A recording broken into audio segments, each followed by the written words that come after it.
Halo semuanya, pada kesempatan kali ini kita akan belajar bersama mengenai materi ciri-ciri makhluk hidup mata pelajaran biologi kelas 7. Yuk disimak bersama. Setelah menonton video ini, peserta didik diharapkan mampu yang pertama, membedakan antara komponen biotik dan abiotik di lingkungan sekitar dengan benar. Yang kedua, menjelaskan pengertian makhluk hidup dan benda tak hidup berdasarkan ciri-cirinya dengan benar.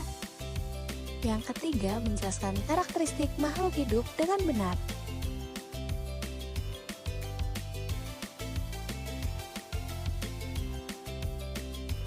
Nah, sebelum masuk ke materi ciri-ciri makhluk hidup, ada pertanyaan nih untuk kamu. Pertanyaan ini untuk menguji seberapa peka kamu terhadap lingkungan sekitar. Oke, pertanyaannya yaitu, kamu percaya nggak sih kalau tanah itu bisa meluas dengan sendirinya? Kamu harus kunci jawaban kamu terlebih dahulu ya. Jawabannya adalah tidak, karena tanah bukanlah makhluk hidup. Oke, kita lanjut ke pertanyaan kedua. Di antara dua foto ini, yang mana ya yang kira-kira merupakan makhluk hidup? Patung atau manusia? Kamu udah tahu jawabannya? Iya, benar banget. Yang merupakan makhluk hidup adalah manusia, karena patung adalah benda mati atau abiotik. Nah, sebelumnya kamu perlu tahu nih kalau lingkungan di sekitar kita itu tersusun atas dua jenis komponen, yaitu komponen biotik dan komponen abiotik. Komponen biotik adalah komponen yang tersusun atas jenis makhluk hidup yang ada di sekitar kita. Contohnya seperti manusia, hewan, tumbuhan, dan mikroorganisme. Terus, kira-kira apa sih komponen abiotik itu?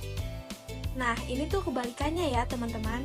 Komponen abiotik itu adalah komponen yang terdiri dari benda-benda yang tak hidup, seperti tanah, terus juga air, cahaya matahari, bahkan udara yang kamu hirup.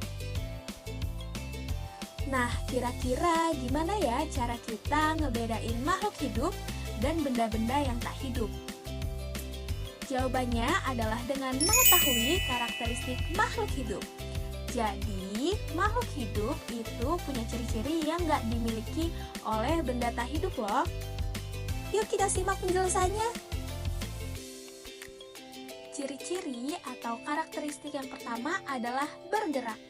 Setiap makhluk hidup pasti bergerak.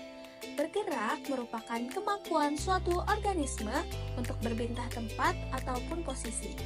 Manusia dapat berjalan dan berlari, begitu pula dengan hewan. Bahkan tumbuhan juga bisa bergerak loh. Misalnya pergerakan bagian batang mengikuti cahaya matahari. Ciri-ciri berikutnya adalah membutuhkan makanan. Jadi, semua makhluk hidup membutuhkan makan sebagai sumber energi. Ada dua macam cara loh untuk mendapatkan makanan bagi makhluk hidup. Yang pertama yaitu autotrof dan yang kedua heterotrof. Autotrof adalah kemampuan makhluk hidup untuk dapat menghasilkan makanan sendiri. Contohnya seperti tumbuhan yang mendapatkan makanan dari fotosintesis. Sementara itu, heterotrof adalah kemampuan makhluk hidup yang tidak dapat menghasilkan makanan sendiri. Jadi harus mendapatkan makanan dari organisme lain. Contohnya, manusia yang harus makan nasi untuk dapat energi. Nasi itu berasal dari organisme lain, yaitu tumbuh-tumbuhan. Ciri-ciri makhluk hidup selanjutnya adalah bernapas. Bernapas adalah cara makhluk hidup untuk mendapat energi dari pemecahan makanan. Bernapas akan memasok oksigen ke dalam tubuh makhluk hidup. Oksigen tersebut penting untuk metabolisme tubuh karena dapat menghasilkan energi bagi tubuh. Nah, manusia dan hewan darat bernafas menggunakan paru-paru. Kalau ikan bernafas dengan insang, sedangkan tumbuhan bernafas dengan mulut daun atau yang biasa disebut stomata. Selanjutnya, semua makhluk hidup pasti mengalami pertumbuhan dan perkembangan. Pertumbuhan pada makhluk hidup dapat ditandai dengan penambahan tinggi, berat, dan volume.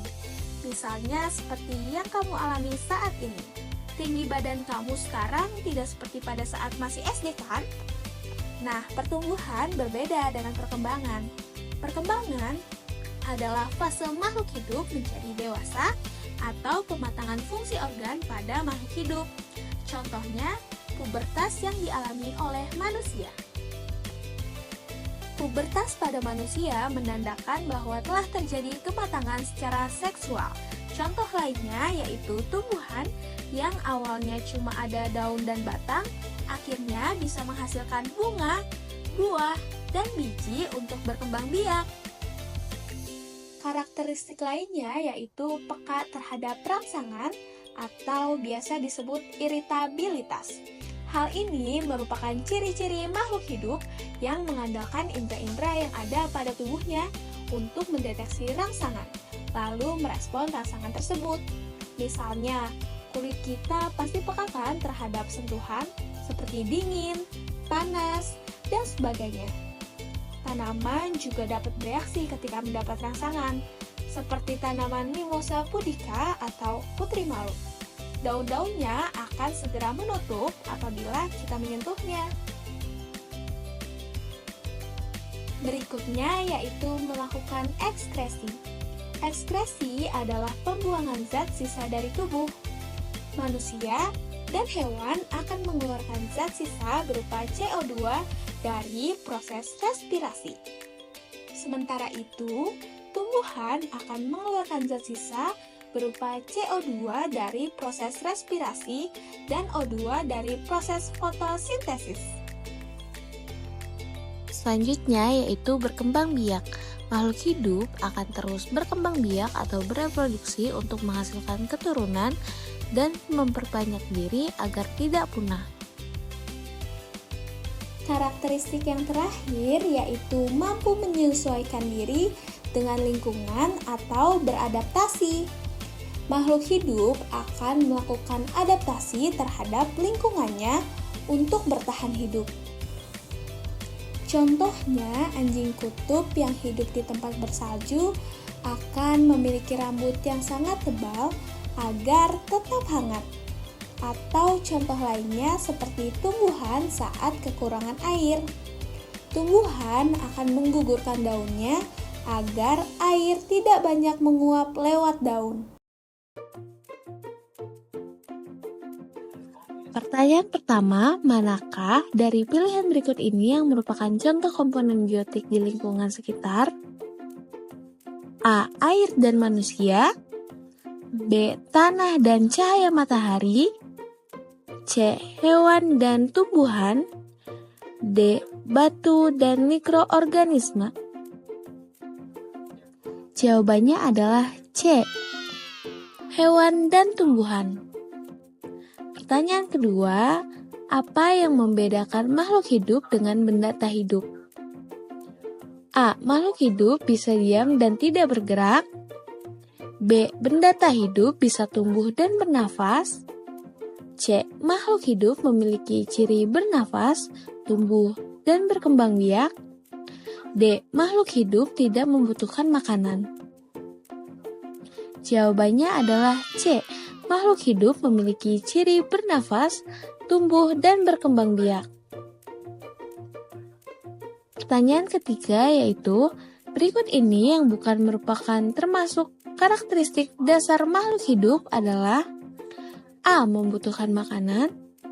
B. Bernafas. C. Menghasilkan cahaya. D. Tumbuh dan berkembang. Jawabannya adalah C. Menghasilkan cahaya. Yeay, kamu telah selesai mempelajari materi ciri-ciri makhluk hidup mata pelajaran biologi. Tetap semangat dan sampai jumpa!